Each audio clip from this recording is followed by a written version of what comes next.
DJ and PK, it's 97.5 The Zone. It is time right now for Hot Takes or Toast, brought to you by Siegfried and Jensen with 30 years of serving Utah. David Locke is going to join us coming up at the top of the 8 o'clock hour here. He's about 30 minutes away.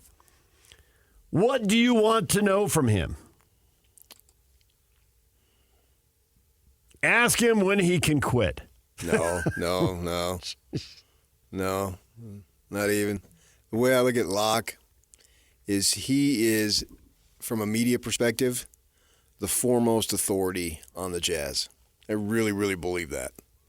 I think he's earned that status, and he carries a lot of influence with fans. What he says matters. Now, he has to be careful. He has to straddle the line or rope or whatever you want to say there, because he knows a lot. He's loud on the inside. And so he can't just blurt out everything he knows. But at the same time, his insights are just that. They're very insightful. So people take what he says very seriously, and they should. He's seen a lot, he knows a lot, and he talks to a lot of people around the NBA. Yes. And so what he says about the team, I take it extremely seriously. You know, we goof around a little bit. We know that and all that. He's wound pretty tight, but he can. I've had fun with him a number of times over the years. I mean, we've all known him for so many years now. And I think that fans really want to know what he has to say. Nick says, ask David if it's as hard to call these games as it is to watch them. Well, yeah, that's got to be. I mean, you feel for the broadcasters who we know and like, and they're trying to do a job, and they don't want to come on and just crack on these guys suck, blah, blah, blah, blah, blah. I mean, that's not their position. That's not what they're hired for, so they have to find bright spots, but they're running out of bright spots. And they're saying the same thing over and over again. They're trying to find it. They just hope that Sensabaugh scores 6 points in a quarter. They are trying to straddle that line. They don't want to just sit there and crack on them. Right. Because the audience probably doesn't want that. No. They also don't want to sit there and homer for them when, obviously, it's going poorly. And then, after it went poorly, it went worse than that. Right. I mean, poorly, yeah, they've lost a bunch of games, but worse than that is how they've lost some of these games. You know, not showing up for the first quarter of a home game, basically, and Will Hardy having to call him out for that, and giving up 147 we know points what in it the looks game. like, and it doesn't look good. Right. So now thread that needle. Don't be positive, but don't be negative either. Okay. You don't want to bury them. I don't want to bury them. Me, the Mr. Negative, curmudgeon, this is the last couple of days, we have people take massive shots at me, and I'm supposed to have any type of self-esteem when I come in here. I got Lacombe. Is he as awful as he appears? I got Ian Furness. Is he the biggest jerk you've ever met? Ian Furness loves you, and you know he does. But come on. You can't take that at face value, please. Even at that, with that undeserved reputation, I want to come in and speak positive. But you can't now. You're looking for it. I'm watching every game looking for something. Somehow in that Spurs game, if they would have cracked in the fourth quarter, it would have been a whole lot better than cracking in the first quarter. Because then when you like the Diamondbacks, they lead 16-1 after 3. Mm-hmm. They don't score another run. Mm-hmm. They don't have an intensity at that point. You know what I mean? It's gone. Just get through this game. This one's over. Right. Yeah. And so you're just sort of going through the motions. And so that if the Jazz would have folded in the fourth, at least it would have meant something more. But winning the second, third, and fourth doesn't really matter when you sucked in the first, because the other team, they kind of dropped their intensity a little bit. You know, when I play golf, I know a triple's coming, but I hope it's not coming on the front nine. Keep the dream alive as long as possible. The triple's coming. Yeah.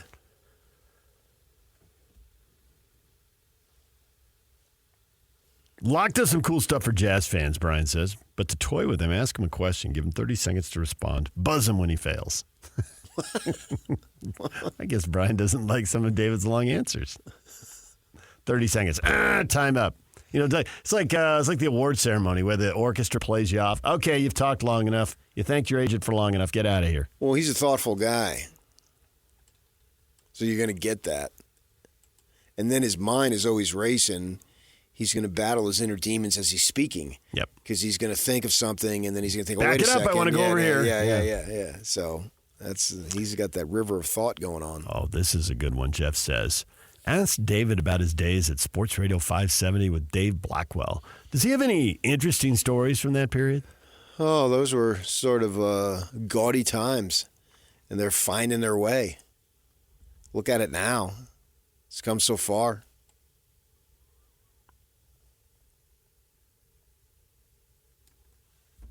Was that the first?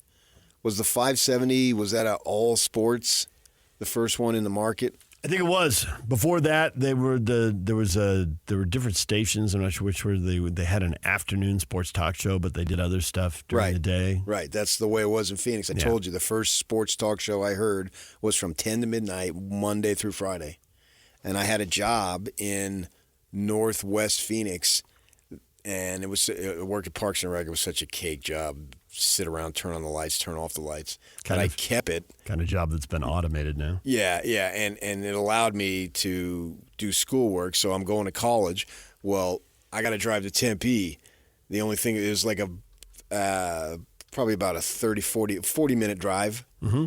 And the shift was like 5 to 10. So I would drive me and my college roommate, who I got a job also working at Phoenix Parks and Rec. Both of us would drive home listening right at 10:05. And by the time we got home, it was 10:45, and we'd go to bed around 11, and you had to get up for school the next day. And so I'd listen. That's how that was my first introduction to sports radio. But it was a news station. Or no, I think it was a music station. But it was on the AM dial, and then at 10 o'clock at night, then they put it on. And I think that's how the Jazz started. I think they were on some music station. Yeah. We could get Randy Rigby on. He could tell us all about it because I think he was there. The former Jazz president came up through the organization handling a lot of broadcasting along the way. Right. So, and Blackwell had been a beat writer who moved into blossomed. Radio. Look at that. How about Dave Blackwell being ahead of his time? All the beat writers who moved into radio. There's not a lot of us. He did it early. Some go to TV. More feature, more column type people, as opposed to beat type people who are on the beat every day. But yeah, I mean, I knew the guy. We weren't buddies, but I certainly knew who he was. Yeah.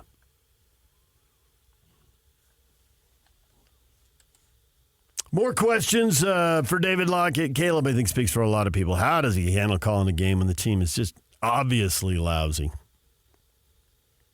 Tyler wants to know, what's the probability the Jazz will draft a superstar? Not an all-star, superstar. All-stars get paid. Superstars win championships.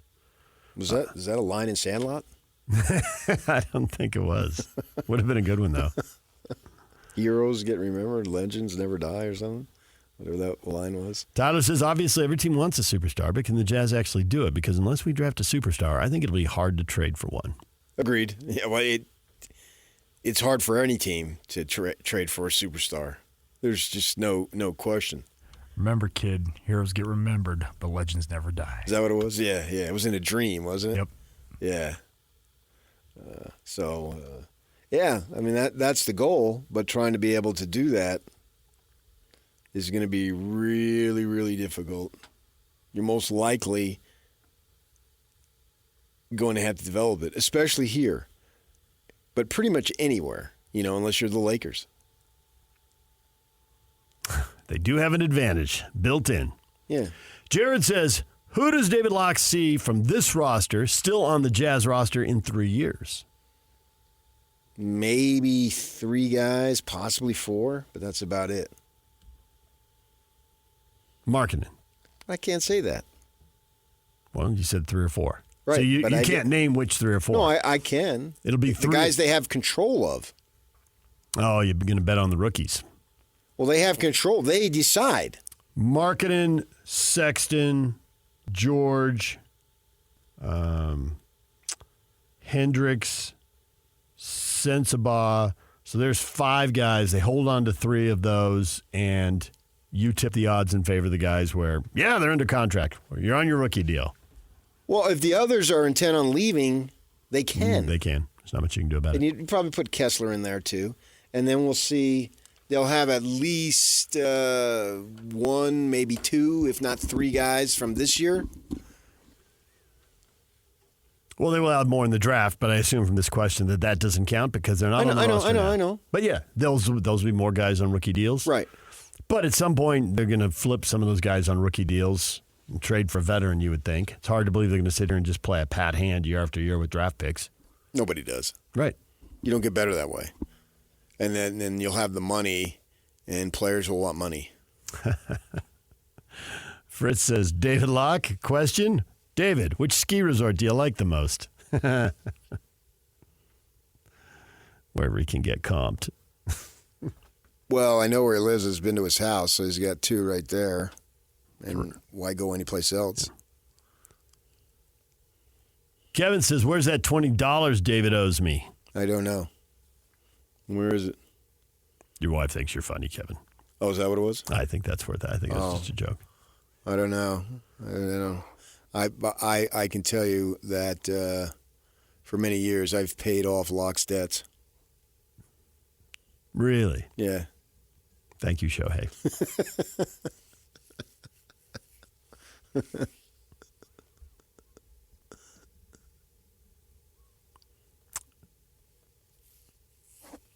Dan says, I'd like to know stats and stuff.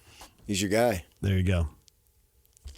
David has stats. I do Andy think has stuff. he gets bombarded with that. So I always thought that he should have been with the analytics that he's brilliant at it. He would be more effective with baseball. Because I think of all the sports, I think baseball, the analytics are the most important. Agreed. Yeah. All the free-flowing sports, everything is impacted by what happened before it and what happened after it. And how do you factor that out and clear that out? I think that messes with all the numbers. Baseball, it stops and it starts, so it's easier to isolate an action, a pitch, a swing, or, whatever. And there's so much that goes into it. Defensive alignment, count. Like they'll put up the screen, and I think it matters, the 9 areas of the strike zone. The 3 down the bottom, the 3 in the middle, the 3 up top. No, I get it. And then you have inside, outside, blah, blah, blah. Right. And guys have weaknesses. And you have to, as a pitcher, go after those weaknesses because they're not great. It's hard to do just on its own, but you have to go in those 9 slots where their weaknesses are. Some guys can't handle stuff inside of their hands. Right. Other guys are going to hit it down the line and out of the park every time. They're going to turn on it. And then you have enormous amount of data that you are looking at what pitches are thrown in what situations because there's that there. There's just so much analytics to that game, and I think his mind would be all over that, but he's more into the basketball because I think in the end in the basketball, you got to go make a play. DJ and PK, it's 97.5 The Zone. David Locke will be here at 8 o'clock. Pablo Mastroeni, RSL head coach, at 8:30. Stay with us right here on The Zone.